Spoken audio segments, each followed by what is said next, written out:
Assalamualaikum warahmatullahi wabarakatuh. Perkenalkan, nama saya Putri Pancamiharja dari kelas MN20F. Saya akan mereview materi tentang konsep dasar dalam pembentukan portofolio.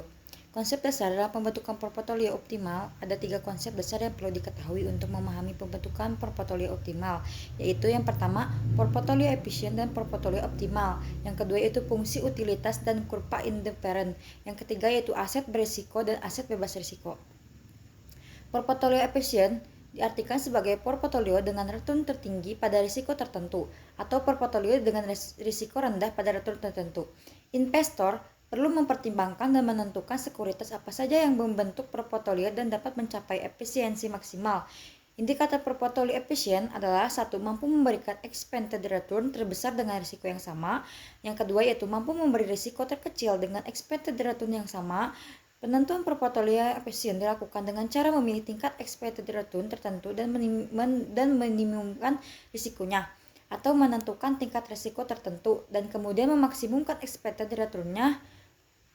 Portofolio optimal. Portofolio efisien merupakan portofolio yang baik tetapi bukan yang terbaik. Portofolio yang terbaik adalah portofolio yang optimal. Portofolio efisien hanya mempunyai satu dari faktor terbaik, yaitu faktor expected return atau faktor risikonya. Sementara, portofolio yang optimal adalah portofolio yang memiliki kombinasi expected return dan risiko yang terbaik. Pembentukan portofolio optimal dapat dilakukan dengan 2 metode, yaitu yang pertama, pendekatan Markowitz, dan kedua itu pendekatan single index model atau model indeks tunggal. Fungsi utilitas dapat diartikan sebagai suatu fungsi matematis yang menunjukkan nilai dari semua alternatif pilihan yang ada. Fungsi utilitas menunjukkan preferensi seseorang investor terhadap berbagai pilihan investasi dengan masing-masing risiko dan tingkat return harapan. Fungsi utilitas bisa digambarkan dalam bentuk grafik sebagai kurva indifferent.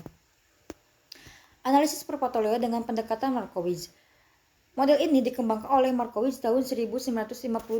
Model ini didasarkan pada perhitungan 1 mean atau rata-rata sebagai pengukuran dari tingkat pengembalian dan 2 variance sebagai pengukuran tingkat risiko.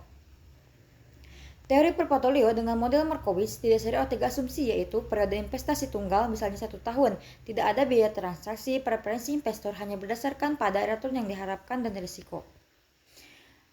Analisis portofolio dengan single index model. Analisis ini dikembangkan oleh William Sharpe pada tahun 1963 dengan melakukan penyederhanaan perhitungan model Markowitz dan menyediakan parameter input untuk perhitungan Markowitz.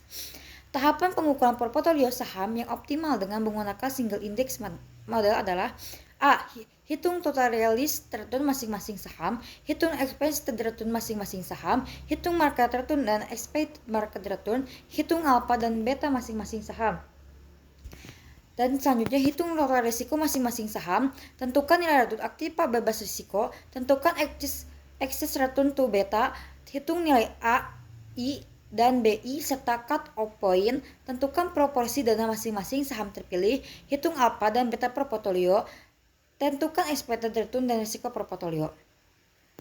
Memilih portofolio optimal. Permukaan efisien ialah kombinasi aset-aset yang membentuk portofolio yang efisien, merupakan bagian yang mendominasi lebih baik titik-titik lainnya karena mampu menawarkan tingkat return yang lebih tinggi dengan risiko yang sama dibanding bagian lainnya.